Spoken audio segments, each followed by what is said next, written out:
Informasi pertama, sesuai perintah Presiden, investigasi menyeluruh mulai dilakukan Polri buntut dari tragedi sepak bola di Kanjuruhan, Malang, Jawa Timur. Kapolri mencopot Kapolres Malang, AKBP Ferli Hidayat dari jabatannya dan puluhan personel polisi diperiksa. Sementara itu Komnas HAM menilai adanya gangguan atau penggunaan kekuatan yang berlebihan dalam pengamanan. Buntut dari tragedi Kanjuruhan, Kapolri mencopot dan menonaktifkan sejumlah perwira polisi dari jabatannya. Salah satunya Kapolres Malang, AKBP Ferli Hidayat. Tak hanya dicopot, AKBP Ferli juga dimutasi sementara sebagai SSDM Polri. Selain Kapolres Malang, Kapolda Jatim juga menonaktifkan 9 perwira Polri dari Danyon, Danki, dan juga Danton Brimob. Sementara 28 anggota Polri juga terkena sidang etik karena diduga melanggar etik pasca tragedi sepak bola di Stadion Kanjuruhan yang menewaskan 125 orang. Tim hari ini melakukan pemeriksaan terkait penerapan pasal 359 dan 360 KUHP dengan melakukan pemeriksaan 20 orang saksi. Dari hasil pemeriksaan tersebut, tim melakukan gelar perkara. Dari hasil gelar perkara meningkatkan status dari penyelidikan, sekarang statusnya sudah menjadi penyidikan. Langkah yang diambil Kapolri seturut dengan perintah Presiden. Kemarin, untuk kedua kalinya, Presiden Joko Widodo kembali meminta agar investigasi dilakukan sampai tuntas. Sanksi tegas juga harus dijatuhkan bagi pihak yang terbukti bersalah. Perintah saya sudah jelas kepada Menko Polhukam, kepada Kapolri, kepada Menpora, semuanya sudah jelas. Investigasi tuntas, diberikan sanksi memang kepada yang bersalah. Sudah. Penyidikan tak hanya dilakukan pihak kepolisian. Tim penyidik dari Komnas HAM menemukan adanya dugaan tindak kekerasan yang terjadi di Stadion Kanjuruhan. Komnas HAM juga menemukan adanya penggunaan kekuatan pengamanan yang berlebihan. Kami akan cek manajemen penggunaan kekuatan yang berlebihannya sampai level mana. Ya, masa orang berjalan di pinggir lapangan ditendang model kayak begitu misalnya begitu. Atau pengerahan pasukannya kayak apa, penggunaan gas air matanya seberapa dan sebagainya, sampai misalnya diskusi kenapa kok ini diselenggarakan sore hari tapi malam hari dan sebagainya, itu juga kami sedang telusuri. Dalam tayangan Sapa Indonesia Malam, Rifki, salah seorang saksi mata yang hadir dalam laga antara Arema versus Persebaya, menceritakan kembali kondisi yang terjadi saat laga. Rifki menyebut petugas keamanan melepaskan tembakan gas air mata ke arah tribun penonton. Kemudian yang setelah yang dari lapangan terus ditembakkan lagi, yang kedua aku lihat itu langsung di tribun 8, di tribun timur. Oh, ke arah tribun langsung yang kedua. Terus setelah itu kan itu masih bubar langsung yang masa yang di lapangan itu langsung bubar gitu. Jadi gak langsung tembakan lagi. Terus masa itu merengsek ke naik lagi. Iya. Setelah itu ditembakkan bertubi-tubi ya, langsung di tribun 13, 14, yang di utara. Tembakan gas air matanya? Ya betul. Pintunya di bawah itu juga ini Pak, banyak, kan itu sudah banyak korban. Jadi kebanyakan korban dibawa ke arah VIP, karena di VIP itu kan dekat dengan tim medis, dekat dengan ambulan, jadi aksesnya itu ke VIP semua. Jadi di pintu keluar VIP itu banyak korban yang sudah berjatuhan Pak, yang sudah dijejer-jejer gitu Pak. Oh, Anda melihat yang sudah dijejer-jejer, maksudnya sudah meninggal atau dalam keadaan tidak sadar minimal? Ada yang masih ini Pak, kejang-kejang, ada yang sudah mukanya biru gitu Pak. Semua saya melihat sendiri. Kejadian ini juga disesalkan pengamat sepak bola Indonesia, Tommy Welly. Beragam faktor, mulai dari faktor keamanan, jam pertandingan yang terlalu malam, dan juga dugaan over kapasitas muncul. Temuan-temuan ini menurut Welly syarat unsur kelalaian dan harus diinvestigasi. Ya, makanya dalam menentukan sebuah kapasitas tiket yang dijual harus ada kearifan. Kan karena tidak single seat maka ada yang berdiri. Itu kan over kapasitas maksimal 38 itu. Ya. Kalau harusnya kan kita kurangi kapasitas 38 itu untuk pertandingan besar ini, kita kurangi misalnya hingga 33 atau 35. sehingga ada kenyamanan, ada kelonggaran di dalam stadion. Tapi ini dijualnya kan 42, itu yang informasi yang kita dapat. 42.000 lebih, betul. Informasi Maka seputar itu. Maka ini perlu ditetapkan dalam sebuah investigasi karena ini merupakan sebuah kelalaian, kecerobohan. Dalam prinsip pelaksanaan pertandingan, kenyamanan dan keamanan itu harus dijamin oleh tim tuan rumah terhadap tim tamu, terhadap perangkat pertandingan maupun terhadap penonton. Baik. Nah, aspek itu harus dipertimbangkan, diperhitungkan. Baik. Kini proses investigasi telah memasuki tahap penyidikan. Artinya, ada kemungkinan munculnya tersangka dalam kerusuhan ini. 20 saksi telah diperiksa dan pemeriksaan saksi-saksi lain masih terus berlanjut. Tim Liputan, Kompas TV. Ada jurnalis Kompas TV Alfania Rizky yang saat ini berada di Polres Kabupaten Malang, Jawa Timur untuk memantau jalannya pemeriksaan yang dilakukan. Alfa, polisi menyebut setelah melakukan gelar perkara, status penanganan ini sudah naik dari penyelidikan ke penyidikan.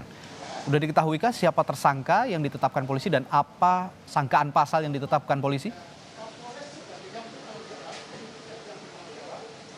Ya, kalau dari update terakhir yang disampaikan oleh Kadif Humas Polri Irjen Dedi Prasetyo sampai saat ini masih terus didalami karena baru masuk statusnya menjadi status penyidikan. Artinya penyidik ini masih terus mendalami dan memeriksa begitu ya alat bukti dan juga saksi-saksi terkait dengan kasus pidana kerusuhan di Stadion Kanjuruhan Kabupaten Malang. Apa saja pasal-pasalnya? Kemarin disebutkan ada pasal 359 dan juga pasal 360 KUHP di mana pasal 359 ini menyebutkan kelalaian yang menyebabkan kematian orang lain, kemudian 360 ini kelalaian yang menyebabkan luka berat terhadap orang lain, dan pasal-pasal ini yang akan disangkakan kepada para tersangka yang nantinya akan ditetapkan dalam kasus ini. Kalau sudah naik ke penyidikan artinya memang akan segera ada tersangka. Sampai saat ini ada 20 saksi yang sudah diperiksa oleh tim investigasi Polri dari Bareskrim Mabes Polri, termasuk di dalamnya adalah 4 aktor penting yang kemudian menyelenggarakan pertandingan antara Arema FC dengan juga Persebaya. Antara lain ada Direktur PT Liga Indonesia Baru, Ketua PSSI Jatim, Ketua Panitia Pelaksana Arema FC, dan juga Kadispora Provinsi Jawa Timur. Terlalu dini untuk menentukan atau mengetahui siapa tersangka sebenarnya, tetapi dari 20 saksi yang sudah diperiksa oleh Bareskrim Polri ini ada kemungkinan besar akan ada pemeriksaan saksi-saksi lainnya dan pengumpulan alat bukti lanjutan. Karena kalau dari hasil gelar perkara dan kemarin juga memeriksa tempat kejadian perkara, ada beberapa yang sudah didalami oleh tim investigasi Polri, yaitu mendalami dan menganalisa 32 titik CCTV yang tersebar di dalam Stadion Kanjuruhan, kemudian memeriksa 6 buah HP, yang 3 diantaranya ini milik Aremania dan juga 3 diantaranya ini masih diidentifikasi, serta tentu saja membantu olah TKP atau olah tempat kejadian perkara yang sudah dilakukan oleh tim investigasi Mabes Polri. Kita nantikan bersama Radi dan juga saudara terkait dengan perkembangan dari pidana kasus kerusuhan Stadion Kanjuruhan. Radi. Pidana ini harus segera diterapkan begitu karena memang ada tuntutan yang cukup besar juga dari publik dan juga kemarin Menko Polhukam menekankan soal ini. Selain terkena pasal pidana, Alfa, ada 28 personel Polri termasuk belasan diantaranya yang juga melontarkan gas air mata konon aparat keamanan yang ada di stadion yang juga dikenakan sanksi etik. Bagaimana nanti rencananya pelaksanaan sidang etiknya, Alfa?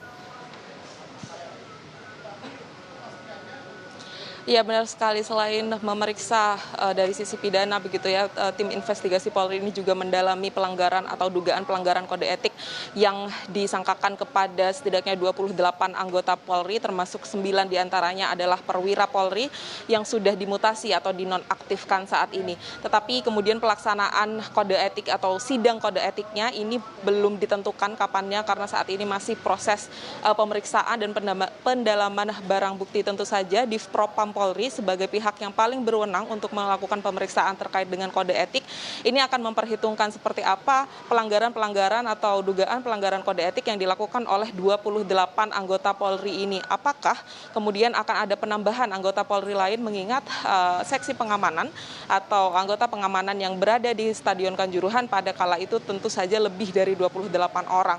Tetapi yang kemudian disebutkan memegang alat pelontar ini memang hanya sebagian saja begitu, dan hal ini yang kemudian menjadi pertimbangan-pertimbangan dari Divpropam Polri untuk melakukan persangkaan terhadap 28 anggota Polri tersebut. Tetapi ada alat bukti lain seperti CCTV yang kemarin masih didalami oleh tim Inafis Polri untuk kemudian menjadi alat bukti pendukung seperti apa keterlibatan dari para anggota Polri ini dalam melakukan pelanggaran kode etik ketika malam tragedi Stadion Kanjuruhan tersebut terjadi. Kalau dilihat dari pelaksanaan sidang kode etik seperti yang sudah dilakukan sebelum-sebelumnya, tentu saja Divpropam Polri ini akan mengambil waktu setidaknya 21 hari sampai 30 hari, kemudian nanti akan ditentukan begitu keputusannya seperti apa, sanksi yang akan diterima terhadap para anggota Polri ini. Apakah mereka akan dikenai sanksi berat, sedang maupun ringan, dengan kategori sanksinya ini berbagai macam begitu. Ada yang kemudian hanya mendapat sanksi etika saja, tetapi ada juga yang memang tergolong sedang maupun berat pelanggarannya akan dikenai sanksi administrasi juga. Radi. Ya, selain sanksi administrasi, sanksi tegas juga sudah diberikan Kapolri kepada Kapolres Malang AKBP Ferly Hidayat yang dianggap bertanggung jawab dalam peristiwa atau insiden kejadian di Stadion Kanjuruhan kemarin. Terima kasih. Alvania Rizky melaporkan langsung dari Polres Malang, Jawa Timur. Pemerintah telah membentuk tim gabungan independen pencari fakta tragedi Kanjuruhan. Menko Polhukam Mahfud MD sebut, tim ini akan bekerja dalam waktu 2 pekan atau paling lama 1 bulan. Nama Menteri Koordinator Bidang Politik, Hukum, dan Keamanan Mahfud MD ada di posisi ketua tim gabungan independen pencari fakta tragedi Kanjuruhan. Sementara posisi wakil ketua diisi oleh Menpora, Menteri Pemuda dan Olahraga Zainuddin Amali.